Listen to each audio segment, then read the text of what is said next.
పహల్గామ్ ఉగ్రదాడితో ఉగ్రవాద స్థావరాలపై ఆపరేషన్ సింధూర్తో భారత్ ప్రతీకారదాడులకు దిగింది.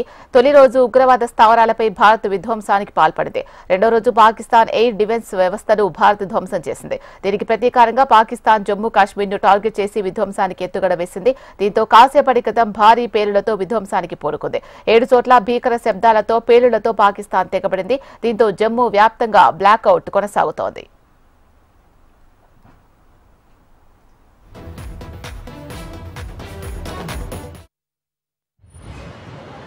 हाँ रेड लाइट दिख रही है बस।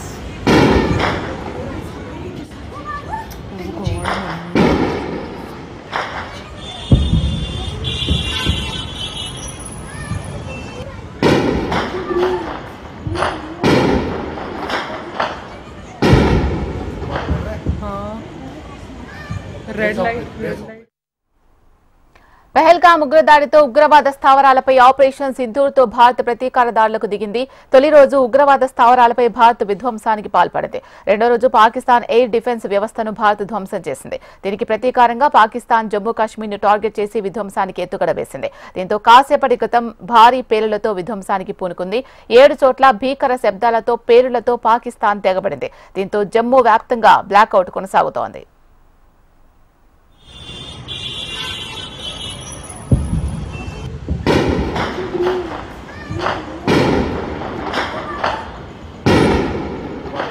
हाँ रेड लाइट दिख रही है बस।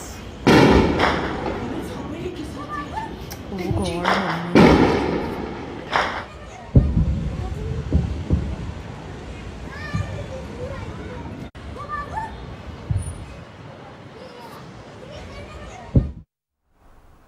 పహల్గామ్ ఉగ్రదాడితో ఉగ్రవాద స్థావరాలపై ఆపరేషన్ సింధూర్తో భారత్ ప్రతీకారదాడులకు దిగింది. తొలి రోజు ఉగ్రవాద స్థావరాలపై భారత్ విధ్వంసానికి పాల్పడింది. రెండో రోజు పాకిస్తాన్ ఎయిర్ డిఫెన్స్ వ్యవస్థను భారత్ ధ్వంసం చేసింది. దీనికి ప్రతీకారంగా పాకిస్తాన్ జమ్మూ కాశ్మీర్ను టార్గెట్ చేసి విధ్వంసానికి ఎత్తుగడ వేసింది. దీంతో కాసేపటి క్రితం భారీ పేలులతో విధ్వంసానికి పూనుకుంది. దీనికి సంబంధించి మరింత సమాచారం మా ఢిల్లీ ప్రతినిధి రామకృష్ణ లైవ్ లో అందిస్తారు. రామకృష్ణ చెప్పండి, మళ్లీ పాకిస్తాన్ ఎదురు కాల్పులకు పేలులతో విధ్వంసానికి పూనుకున్నట్లుగా తెలుస్తోంది. అప్డేట్స్ చెప్పండి. అయితే ప్రస్తుతానికి పరిస్థితి చూసుకున్నట్లయితే జమ్మూ ఎయిర్పోర్ట్ పై డ్రోన్స్ తో దాడి చేసేందుకు సిద్ధమైంది పాకిస్తాన్. మరి ఆ డ్రోన్స్ అన్నింటినీ కూడా టోటల్ గా కూడా నిర్వీర్యం చేయడం జరిగింది భారత భద్రతా దళాలు. అలాగే రాజస్థాన్ సరిహద్దు ప్రాంతంలో కూడా పరిస్థితులు అయితే ఉద్రిక్తంగా ఉన్నాయి. ఇప్పటికే ఈ సైరన్ మోగించారు. ఈ ప్రాంతాల్లో ప్రజలంతా కూడా అప్రమత్తంగా ఉండాలని చెప్పేసి చెప్పడం జరిగింది. మరి ముఖ్యంగా చూసుకున్నట్టుగా ఇక వార్ స్టార్ట్ అయిపోయింది. ఎందుకంటే ఇప్పటికే ఆల్రెడీ పాకిస్తాన్ కూడా నిన్న జరిగినటువంటి సింధూర ఆపరేషన్ తో కొంత అతలాకుతలం అయిపోయింది. దాదాపుగా ఈ లష్కరే తోయిబాకి చెందినటువంటి ఉగ్రవాది సయ్యద్ మసూద్ ఫ్యామిలీ మెంబర్స్ 14 మంది చనిపోవడంతో వాళ్ళు కొంత ఉద్రిక్త ఆందోళనకు గురయ్యారు. ఈ నేపథ్యంలో పాకిస్తాన్ కూడా వాళ్ళకి వంత పాడుతుంది. పాకిస్తాన్ కూడా వాళ్ళ మృతదేహాలకు అంత్యక్రియలు జరపడం, సెల్యూట్లు చేయడం చూస్తున్నట్టుగైతే పాకిస్తానే ఈ ఉగ్రవాదాన్ని పెంచి పోషించింది అనే అంశాన్ని స్పష్టమవుతుంది. మరి ముఖ్యంగా చూసుకున్నట్టుగైతే ఇక్కడ గత కొద్ది గంటల క్రితం అంటే అఖిలపక్ష సమావేశం జరిగిన తర్వాత కేంద్ర పార్లమెంటరీ వ్యవహారాల మంత్రి కిరణ్ రిజిజు ఒక ప్రకటన చేయడం జరిగింది. మొత్తంగా కూడా ఆపరేషన్ సింధూర్ 2 ఉంది, ఇంకా కంటిన్యూ అవుతూనే ఉంది అని చెప్పేసి ఆయన చెప్పారు. ఆ తర్వాతే లాహోర్ ఎయిర్పోర్ట్ లో భారీగా బాంబు పేలుళ్లు జరిగాయి. లాహోర్ ఎయిర్పోర్ట్ లోంచి డ్రోన్స్ తో భారత్ దాడి చేయడం జరిగింది. ఆ తర్వాత ఇక జమ్మూ ఎయిర్పోర్ట్ ని టార్గెట్ గా చేసుకొని పాకిస్తాన్ బలగాలు జమ్మూ ఎయిర్పోర్ట్ వైపు వచ్చారు. మరి దాంతో పాటు ఇంకా రాజస్థాన్ గానీ ఇంకా రాజస్థాన్ ప్రాంతంలో కూడా పరిస్థితి అయితే చాలా ఉద్రిక్తంగా ఉంది. రాజస్థాన్ లో చూసుకుంటే ఇక్కడ ప్రజలంతా కూడా చాలా ఆందోళనలో ఉన్నారు. మొత్తం రాజస్థాన్ లోని సరిహద్దు ప్రాంతాలు గంగానగర్ అలాగే జైసల్మేర్ ఆ ప్రాంతాల్లో టోటల్ గా సైలెన్స్ మోగించేశారు. లైట్లు ఆపేసేయమని చెప్పారు. దీంతో లైట్లన్నీ ఆపేశారు. ఆ ప్రాంతంలో కూడా మిసైల్స్ తో దాడులు జరుగుతున్నాయి. మరి మరోవైపు చూసుకున్నట్టుగా ఇక పూంచి కుప్వారా జిల్లాల్లో కూడా కుప్వారా సెక్టార్ లో కూడా ఎదురు కాల్పులు భారత బలగాలకు అలాగే పాకిస్తాన్ బలగాలకు అంటే ఈ వార్ జరుగుతుంది. మరి దాంతో పాటు ఇక ప్రస్తుత పరిస్థితిని తాజా పరిస్థితిని కేంద్ర హోంశాఖ కేంద్ర రక్షణ శాఖ కూడా దగ్గర నుంచి అబ్జర్వ్ చేస్తున్నాయి.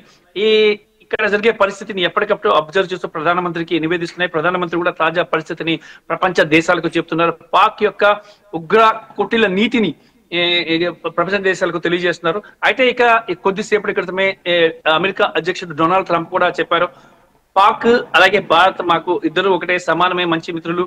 కానీ విషయానికి ఉగ్రదాడులను పాక్ ప్రోత్సహిస్తుంది. యుద్ధమే కనుక వస్తే భారత్ తోనే ఉంటామని చెప్పి ఆయన స్పష్టం చేయడం జరిగింది.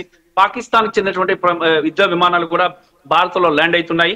మరి ఈ యుద్ధం దాదాపుగా ప్రారంభమైందని చెప్పాలి. ఎందుకంటే సరిహద్దు ప్రాంతాల్లో ప్రజలు ఇప్పటికే చాలా మంది ప్రజల్ని పొట్టన పెట్టుకుంది పాకిస్తాన్. అక్కడి నుంచి ఫిరంగుల మోతతో మొత్తం సరిహద్దు ప్రాంతాల్లో ప్రజలు అతలాకుతలం అయిపోయారు. చాలా మంది మహిళలు పిల్లలను చూడుకోకుండా సివిలియన్స్ మీద దాడులు చేశారు. భారత్ మాత్రం ఇప్పటిదాకా పాకిస్తాన్ మీద ఎలాంటి సివిలియన్ దాడి చేయలేదు. కేవలం ఉగ్రవాద శిబిరాలు మాత్రమే దాడి చేసింది. ఉగ్రవాదులు 100 మందిని మాత్రం హతపరిచింది. మరి ఇప్పుడు భారతదేశం అంతా కూడా మోడీ వెంటే ఉన్నారు, మోడీకి సపోర్ట్ గా ఉన్నారు. ఇక భారతదేశం మొత్తం కూడా ప్రతిపక్ష పార్టీలు కూడా కొద్దిసేపటి క్రితమే గో హెడ్, మీరు వెళ్ళిపోండి, మీ వెనకాతల మేమున్నాం, మేము సహకరిస్తామంటూ ప్రతిపక్ష పార్టీలు కూడా మోడీకి అండదండగా ఉన్నాయి. ప్రస్తుతం మోడీ నివాసంలో కీలక సమావేశం జరుగుతుంది. కీలకమైన నేతలు అలాగే త్రివిధ దళాల అధిపతులు కూడా మోడీతో సమావేశమయ్యారు. జాతీయ భద్రతా సలహాదారుడు మోడీతో సమావేశమయ్యారు. రక్షణ మంత్రి రాజ్నాథ్ సింగ్ తాజా పరిస్థితిని పర్యవేక్షిస్తున్నారు. ఇప్పటికే చూస్తున్నట్లయితే జైపూర్, రాజస్థాన్ లోని జైపూర్ ఎయిర్పోర్ట్ ను మూసివేశారు, జమ్మూ ఎయిర్పోర్ట్ మూసేశారు. దాదాపు 9 ఎయిర్పోర్ట్లు సరౌండింగ్స్ లో ఉన్నటువంటి 9 ఎయిర్పోర్ట్లను మూసివేయడం జరిగింది. ఎయిర్పోర్ట్ల దగ్గర భారీగా భద్రతను ఏర్పాటు చేయడం జరిగింది. అంటే ఎయిర్పోర్ట్ల పై డ్రోన్ దాడి జరిగే అవకాశం ఉంది కాబట్టి అక్కడ మిసైల్స్ ను కూడా ఏర్పాటు చేశారు. ఏ డ్రోన్ వచ్చినా కూడా దాని మిసైల్స్ తో వాటిని తిప్పికొట్టే విధంగా ఒక సిస్టమాటిక్ వ్యవస్థను ఎయిర్పోర్ట్ లో చుట్టూ ఉంచారు. ఎయిర్పోర్ట్ లో భారీ భద్రత ఇచ్చారు. అలాగే పంజాబ్ లోని అమృతసర్ టెంపుల్ ని పేల్చేయాలని చెప్పి ప్లాన్ చేస్తూ ఒక మిసైల్ కూడా పాకిస్తాన్ వదిలి దాన్ని సరిహద్దు ప్రాంతంలోనే కుప్పకూల్చేయడం జరిగింది. యుద్ధ విమానాన్ని కూడా అక్కడే కుప్పకూల్చేశారు. మరి ఈ కొన్ని టార్గెటెడ్ ప్లేసెస్ ఉన్నాయి సరౌండింగ్స్ లో. స్వర్ణ దేవాలయం, అమృతసర్ లోని స్వర్ణ దేవాలయం, ఇది చాలా ఫేమస్ దేవాలయం. మరి ఈ టెంపుల్ ని కూడా టార్గెట్ చేసి కూల్చివేయాలని పాక్ పన్నాగం పన్నింది. మరి ఈ నేపథ్యంలో పాక్ కుట్రల్ని భగ్నం చేస్తూ భారత దళాలు తిప్పికొడుతున్నాయి. టోటల్ గా కూడా పరిస్థితి అయితే చాలా ఉద్రిక్తంగా ఉందని చెప్పాలి. సరిహద్దు గ్రామ ప్రాంతాలు అన్ని కూడా చాలా అలర్ట్ గా ఉండాలని చెప్పేసి ప్రభుత్వం చెప్తుంది. ఇప్పటికే సైన్యం వాళ్ళని సరిహద్దు ప్రాంత గ్రామాల్లోని ప్రజల్ని సురక్షిత ప్రాంతాలకు తరలిస్తుంది. మరి ఇక్కడ ప్రజలు కొంతమందికి అయితే ఈ రోజు మార్నింగ్ జరిగినటువంటి దాడిలో కొంతమంది గురుద్వారాను కూడా పేల్చేయడం జరిగింది సరిహద్దు ప్రాంతంలోని. అలాగే కొంతమంది సిక్కులు చనిపోయారు, 4 సిక్కులు చనిపోవడం జరిగింది. మరి ఈ రకంగా సరిహద్దు ప్రాంతాల్లోని సివిలియన్స్ ని, పౌరులను టార్గెట్ చేసుకుని పాక్ ముందుకు వెళ్తుంది. దాన్ని తీవ్రంగా ప్రతిఘటిస్తుంది. ఇక ఏ మాత్రం ఉపేక్షించేది లేదు. పాక్ తగిన బుద్ధి చెప్పాలా, పాక్ ని కుప్ప కూల్చాలనే ఉద్దేశంతోనే భారత్ ఇక ఈ రాత్రికి వైమానిక దాడులు కూడా చేసే అవకాశం అయితే కల్పిస్తుంది. పాకిస్తాన్ లోని రావల్పిండి, కరాచీ, ఇస్లామాబాద్ వంటి ప్రాంతాలను మొత్తంగా కూడా గుప్పిట్లో వాటి మంది కూడా టార్గెట్ గా పెట్టుకుంది. ఇప్పటికే రావల్పిండి స్టేడియం మీద సైనిక దాడులు కూడా వైమానిక దాడులు జరిగాయి. మరి దాంతో పాటు ఇక పాకిస్తాన్ లోని కీలక ప్రాంతాలు ఎక్కడెక్కడ ఉగ్రవాదం దాచిపెట్టిందో పాకిస్తాన్ ఆ ప్రాంతాలన్నీ భారత లిస్టులోకి వచ్చేసాయి. ఈ రాత్రికి భారత్ వాటి ఉగ్రవాదుల మీద మరొక ఆపరేషన్ చేసే అవకాశం అయితే ఉంది. ఇప్పటిదాకా 100 మంది ఉగ్రవాదులు చనిపోయారు. మరి ఇంకా దాదాపు ఇంకో 150 మంది ఉండొచ్చు అని చెప్పి సమాచారం అందుతుంది. వాళ్ళని కూడా తుదముట్టించే వరకు పాకిస్తాన్ ని వదిలేది లేదని చెప్తున్నారు. ఎందుకంటే ఈ రోజు పాకిస్తాన్ లోని భారత్ గత రాత్రి జరిగిన సింధూర్ ఆపరేషన్ లో 100 మంది తీవ్రవాదులను హతమారిస్తే 100 మంది తీవ్రవాదులకు నిరాజన పలుకుతూ సెల్యూట్ చేస్తూ కూడా పాకిస్తాన్ వాళ్ళని పంపించడం జరిగింది. అది క్లియర్ కట్ గా ప్రపంచం అంతా కూడా చూసింది. మరి ఇలాంటి ఉగ్రవాదం అంటే ఉగ్రవాదులకి ప్రయారిటీ ఇస్తున్నారు, దేశ ప్రజలకు ప్రయారిటీ ఇవ్వట్లేదు, దేశ ప్రజల ప్రాణాలకు ప్రయారిటీ ఇవ్వట్లేదు పాకిస్తాన్. కేవలం ఉగ్రవాదులకే ప్రయారిటీ ఇస్తుంది, వారికి సిల్లీట్లు చేస్తుంది. ఇది ప్రపంచం అంతా చూసింది. భారత్ కూడా ఈ అంశాన్ని తీవ్రంగా ఖండించింది. ప్రపంచ దేశాలు కూడా తీవ్రంగా ఖండిస్తున్నాయి. మరి తాజా పరిస్థితిని కానీ మనం చూసుకున్నట్టుగైతే మాత్రం దేశవ్యాప్తంగా హై అలర్ట్ విధించారు. దేశంలోని కీలకమైన ప్రాంతాలు అన్నిటికీ కూడా భారీ భద్రత ఏర్పాటు చేయాలని చెప్పారు. ముఖ్యంగా హైదరాబాద్, విజయవాడ, విశాఖపట్నంలో నేవల్ బేస్ ఉంది. హైదరాబాద్ లో చాలా కీలకమైన కంపెనీస్ ఉన్నాయి, పెద్ద పెద్ద సాఫ్ట్వేర్ కంపెనీస్ ఉన్నాయి. చాలా ఇప్పుడు ప్రపంచ దేశాలతో హైదరాబాద్ పోటీ పడుతుంది. మరి ఈ నేపథ్యంలో హైదరాబాద్ ను కూడా పాకిస్తాన్ టార్గెట్ గా చేసినట్లు సమాచారం అందుతుంది. ఈ నేపథ్యంలో హైదరాబాద్ లో ఇప్పటికే ముఖ్యమంత్రితో అలాగే డీజీపీ, చీఫ్ సెక్రటరీస్ తో మాట్లాడినట్టు కేంద్ర రక్షణ మంత్రి మాట్లాడినట్లు సమాచారం అందుతుంది. అలాగే విజయవాడ, విశాఖపట్నం ప్రాంతాల్లో కూడా చాలా సేఫెస్ట్ ప్రాంతం వీటిని కూడా టార్గెట్ చేసినట్లు సమాచారం అందుతుంది. విశాఖపట్నంలో నేవల్ బేస్ ని టార్గెట్ చేశారు. మరి వీటన్నిటి కూడా భారీ భద్రతను ఏర్పాటు చేయాలి. సమస్య ఎలాంటిది వచ్చినా కూడా ఎదుర్కొనేందుకు సార్ అందరూ సిద్ధంగా ఉండాలని కేంద్రం ఆదేశించింది. కేంద్ర ఆదేశాలతో ఇప్పటికే దాదాపుగా తెలంగాణ ముఖ్యమంత్రి రేవంత్ రెడ్డి అధికారులతో సమీక్ష నిర్వహించారు. సైన్యానికి పూర్తి మద్దతు ఇవ్వాలని ప్రకటించడం జరిగింది. మరోవైపు ఆంధ్రప్రదేశ్ ముఖ్యమంత్రి చంద్రబాబు నాయుడు కూడా తాజా పరిస్థితిని ఎప్పటికప్పుడు తెలుసుకుంటున్నారు. ముఖ్యమంత్రి చంద్రబాబు అలాగే మంత్రి లోకేష్ ఇద్దరు కూడా సమన్వయంతో రాష్ట్రంలో పరిస్థితిని అబ్జర్వ్ చేస్తున్నారు. అలాగే విశాఖ నేవల్ బేస్ కి భారీ భద్రతను ఇచ్చారు. మరి ఎక్కడ ఎలాంటి పరిస్థితులను ఎదుర్కోవడానికి సిద్ధంగా ఉన్నామని చెప్పి కేంద్రానికి భరోసా ఇవ్వడం జరిగింది. మరి ఇలాగే అన్ని రాష్ట్రాలు కూడా దాదాపుగా కాంగ్రెస్ పాలిత రాష్ట్రాలే గాని బీజేపీ పాలిత రాష్ట్రాలే గాని అన్ని కూడా మోడీకి అండగా ఉన్నాయి. ఎలాంటి పరిస్థితులైనా ఎదుర్కొనడానికి సిద్ధంగా ఉన్నాయి.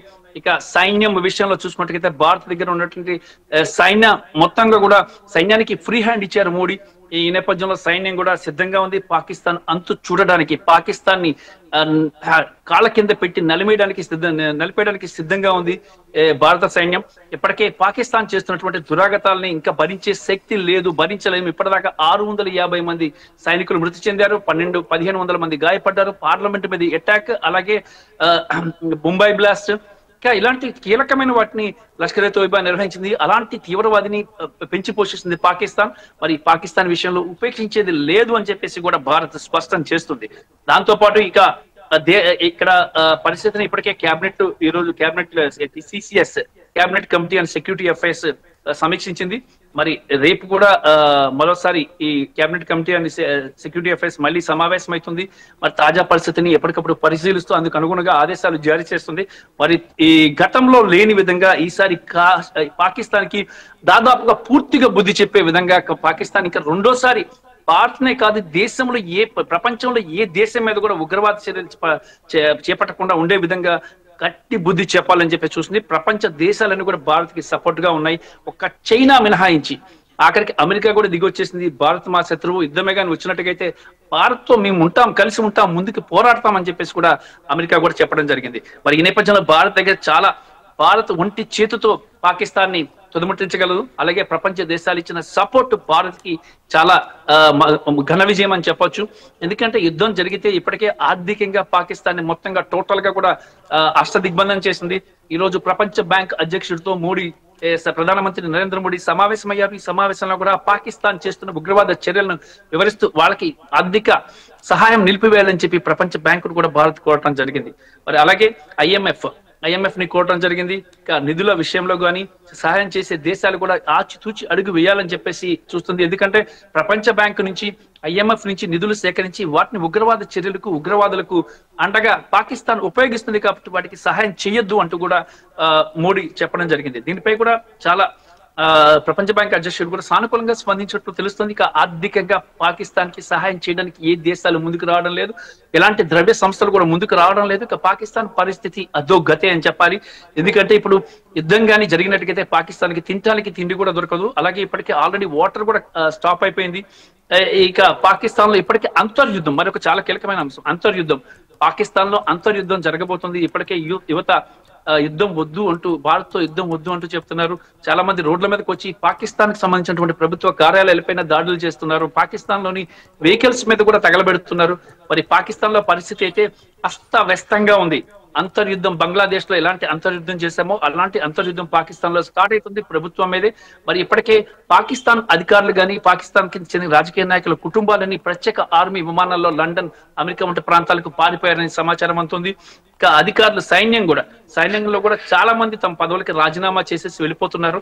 ఎందుకంటే పాక్ దురాగతాలు నచ్చక, పాక్ లోని పౌరులకే పాక్ దురాగతాలు నచ్చక వాళ్ళే దేశం విడిచి వెళ్ళిపోతున్నారు. ఇలాంటి పరిస్థితి ఉంది. ఇలాంటి పరిస్థితుల్లో పాక్ ఇక తోక ముడిచి కూర్చోవాల్సిందే. భారత్ విధించిన ఆంక్షలతో పాటు ఇప్పుడు ఈ స్ట్రైక్స్ కానీ వైమానిక దళాలు ఇంకా స్టార్ట్ కాలేదు. జస్ట్ ఫర్ సింధూర ఆపరేషన్, జస్ట్ టచ్ అప్ మాత్రమే. అదే ఇంకా ప్రిపేర్ అవుతుంది మొత్తంగా కూడా. మరి ఈ సింధూర్ ఆపరేషన్ ఇంకా కంప్లీట్ కాలేదు, కొనసాగుతుందని చెప్పేసి ప్రభుత్వం ప్రకటించిన మరుక్షణమే పాక్ మిసైల్స్ దాడితో భారత్ మీదకి దిగింది. గట్టిగా భారత దళాలు పాక్ కి బుద్ధి చెప్తున్నాయి. మరి ఈ రాత్రంతా కూడా ఈ పరిస్థితి కొనసాగే అవకాశమే ఉందని చెప్పేసి ఇది రక్షణ వర్గాల నుంచి అందుతున్న సమాచారం. Right, thank you Ramakrishna.